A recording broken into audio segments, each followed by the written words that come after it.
सिद्धियों को स्वीकार स्वसुख वांछा के लिए करने से भगवत प्राप्ति में बाधा हो जाती है। ये सिद्धि कोई अच्छी चीज नहीं है, माया का आखिरी बाण है जिसमें तपस्वी उपासक को गिरा दिया जाता है। कई तरह की सिद्धियां होती, दूसरे के मन की बात को जान लेना, बहुत दूर की बात को सुन लेना, एक समय में कई जगह उपस्थित हो जाना, जहां प्रवेश द्वार है ही नहीं वहां से निकल जाना, बहुत तरह की सिद्धियां होती हैं। एक भी सिद्धि स्वीकार कर ली जाए तो भगवत प्राप्ति में बाधा हो जाती है। रिद्ध सिद्धि पेरे बहु आई, बुद्धि लोभ दिखावे भाई, होए बुद्धि जो परम सयानी, तिन तन चितई न अनहित जाने। ये अनहित करने वाली हैं, भगवत प्रेम नहीं प्राप्त होने देंगी। जो बड़े बड़े योगियों में ऐसा कुछ, वो कोई सम्मान के लिए नहीं, स्वाभाविक सेवा में सिद्धियां उपस्थित हैं, वो सम्मान के लिए नहीं। स्वीकार करना एक अलग चीज हो जाती है। हमने भ्रमण के समय कई संतों के चरणों के दर्शन किए हैं, जो सिद्ध महापुरुष, ऐसी सिद्धियों के ब्रह्मबोध संपन्न महापुरुष तो समझ ही नहीं पाएंगे आप। ये ऐसी ऊंचाई की सिद्धि है कि इसके लिए तो बहुत गुरु कृपा, भगवत कृपा चाहिए, तब उस संतों को पहचान पाओगे। नहीं, उनकी बालवत चेष्टा आप जान ही नहीं सकते कि ये त्यागी बैरागी किस कोटि के महापुरुष हैं। ऐसे किया, पूरी सभा सुगंध से युक्त हो गई। आप बोलिए कौन सी सुगंध चाहिए? ऐसे किया सुगंध, ऐसे किया, चांदी के सिक्के, सोने के सिक्के गिरते चले जा रहे हैं भरी सभा में। बड़े से कई ऐसे चमत्कार। और वो सिक्के किस काम में आएंगे? बैंक में तो बहुत जमा है, बैंक है ना, इतने चमत्कार से क्या होगा? हम तो उसकी उपासना कर रहे थे जिसने एक पलक झपकते ही अनंत ब्रह्मांडों को रच दिया, और उसको हम प्रेमाधीन करना चाहते थे, हम उसके सानिध्य को प्राप्त करना चाहते थे। और लग कहां गए? जादू वाले भी तो दिखाते थे, जो बड़े जादूगर होते हैं वो एक नोट दिखाएंगे, सैकड़ों उसी से निकाल देंगे। कई ऐसे लोग तालियां पीटते हैं। तो जादूगर और हम में अंतर क्या रह गया? क्या अंतर रह गया? कई तरह के जादू गांव में छोटे मोटे तो देखे ही है। वो लोग ऐसे मनोरंजन करते ना, हाथ में रुपया दिया, कान में मारा और कान से रुपया निकाल दिया। कई ऐसे दृश्य, ये कोई बड़ी बात नहीं है।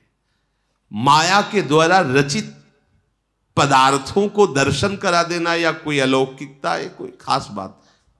साधु का चमत्कार क्या होता है? हम कैसे जाने के साधु चमत्कारी है?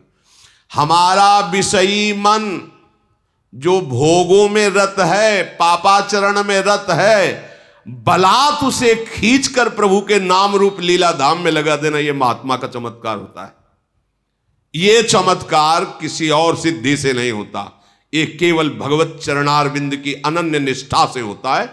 दूसरा कोई और चमत्कार है क्या? उसका महत्व क्या है? देख नहीं रहे हो? सूर्य चंद्र ये सब चमत्कार ही तो है मेरे मालिक का। इससे बड़ा चमत्कार क्या होगा? फैक्ट्रियां लगी हैं जहां इत्र की, कन्नौज में, तो जब गंगा किनारे भ्रमण कर रहे थे तो उधर रास्ता नहीं था, तो ऊपर से चढ़ के निकलना पड़ता था। जो फैक्ट्री की नालियां निकल रही थी उनसे सौरभ निकल रहा था, क्योंकि इत्र की। आप सोचो, हमारे प्रभु के श्रीअंग का कैसा सौरभ होगा? हम उसको प्राप्त करने के लिए निकले हैं। अगर ऐसे ऐसे करने से कोई सौरभ निकलता है, कौन सी बड़ी बात है? भगवान की अविरल भक्ति से बढ़कर कोई सिद्धि नहीं, कोई परम लाभ नहीं।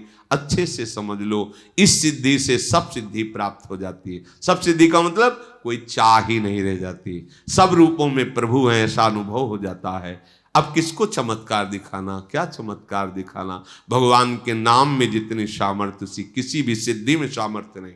एक बार ब्रज के दर्शन हेतु श्री नामदेव जी महाराज, ज्ञानदेव जी महाराज, बड़े महामहिम ज्ञानदेव जी महाराज तो अपार सिद्धियों से परिपक्व, अभी नवकिशोर अवस्था है, और 1400 वर्ष का चांगदेव योगी, वो सिंह पे बैठ के काले नाग की चाबुक लेके अपना प्रभाव दिखाने के लिए, तो चबूतरे में बैठे थे ज्ञानदेव, तो जड़ चबूतरा चल पड़ा। तो वो उतर करके साष्टांग प्रणाम किए कि हम तो चैतन्य सिंह को, चैतन्य सांप को वश में किए, ये तो जड़ चबूतरा चढ़ पड़ा। तो जब नामदेव जी और ज्ञानदेव जी ब्रजमंडल के दर्शन है, तो एक जगह प्यास लगी तो सूक्ष्म रूप रखा, ज्ञानदेव जी ने कुएं से जल पी के आ गए।